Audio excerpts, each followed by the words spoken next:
Mesdames, Messieurs, bonjour, bienvenue sur cette vidéo tutoriel de l'utilisation du tout nouveau portail famille de la ville du Gosier. Tout d'abord, comment accéder au portail famille et donc comment vous y connecter? Deux possibilités.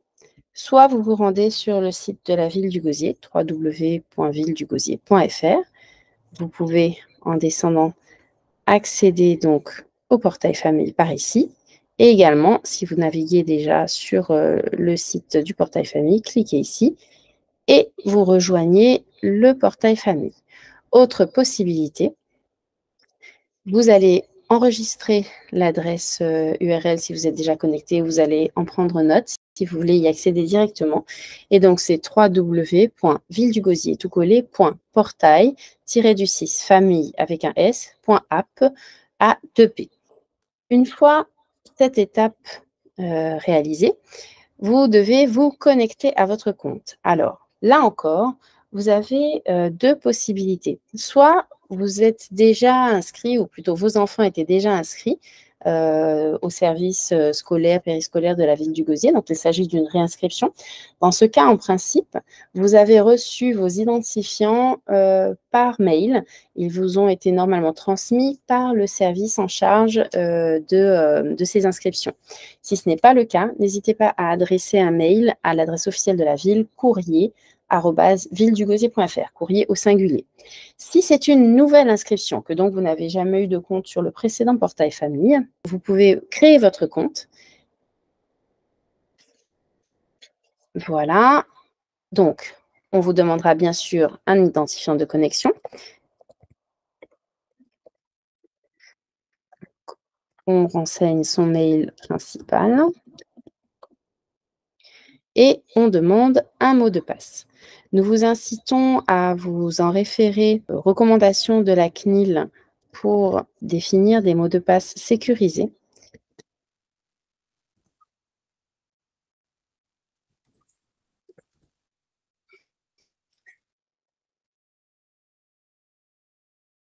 Bien évidemment, ici, nous renseignons des fausses informations, mais vous devez mettre vos véritables informations.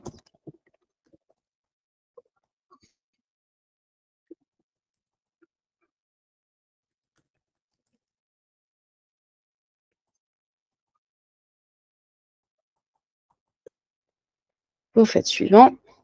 Vous donnez quelques informations de base sur votre situation personnelle. Êtes-vous célibataire, divorcé? Avez-vous le statut de famille d'accueil?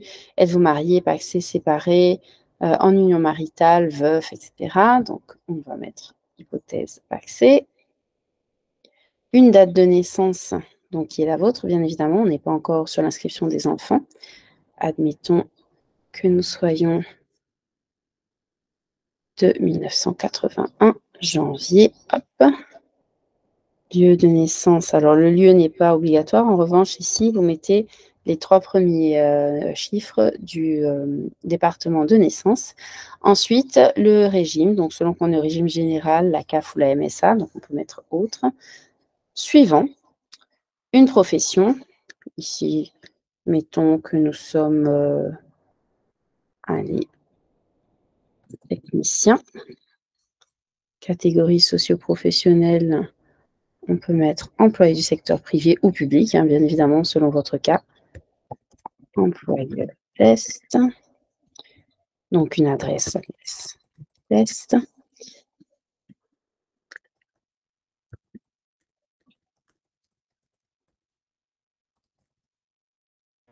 Suivant.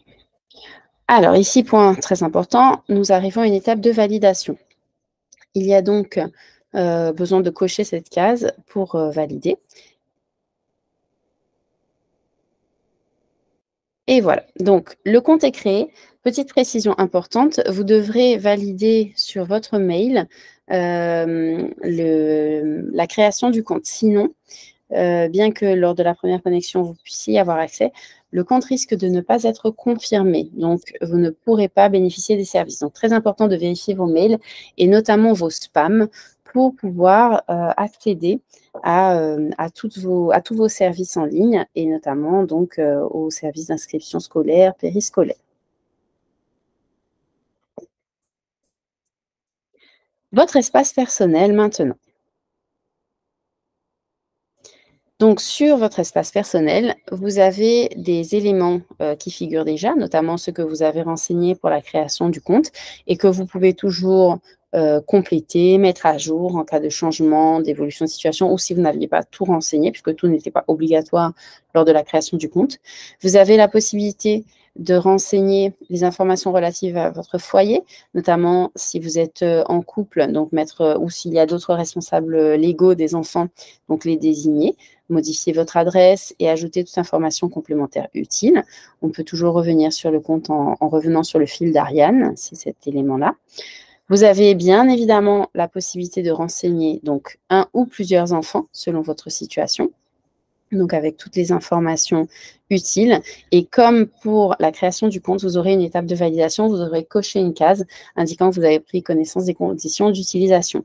Cette condition de validation est très importante puisque sans cela, l'enfant n'est pas créé. Donc, il importe d'aller jusqu'au bout de la démarche. Enfin, il y a des documents à fournir et le fait de mettre en ligne sur ce service ces documents est obligatoire pour pouvoir accéder à certains services.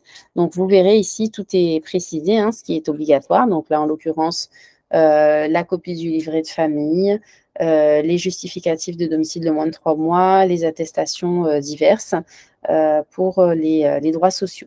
Après, il y a d'autres documents que vous pouvez renseigner qui sont potentiellement utiles.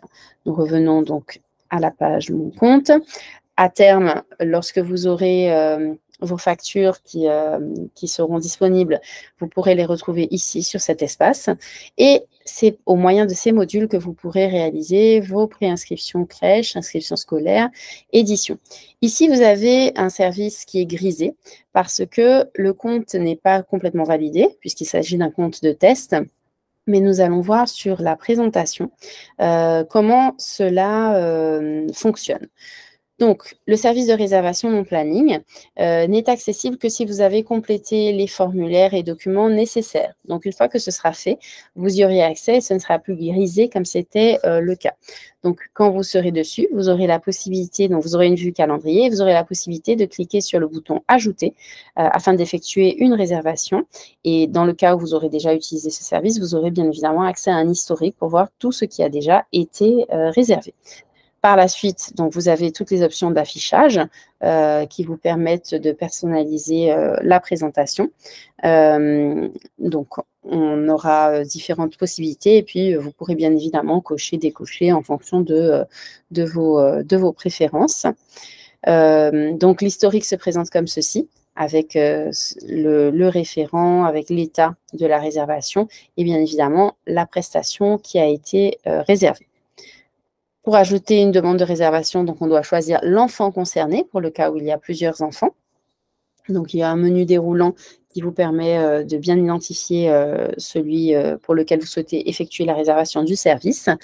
Et enfin, vous pouvez cliquer sur le planning pour préciser la période pour laquelle on souhaite réserver la prestation. Et enfin, on clique sur Nouvelle présence à la fin. Et bien évidemment, toujours valider. La partie validation est importante puisqu'il ne faut pas quitter avant d'avoir validé.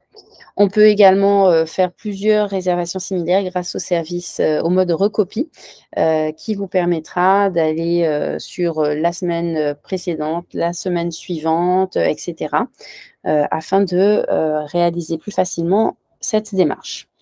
Vous pouvez toujours bien évidemment revenir en arrière, mais pensez, comme nous l'indiquions précédemment, à valider. Sans validation, la demande ne sera pas confirmée et donc elle ne sera pas enregistrée.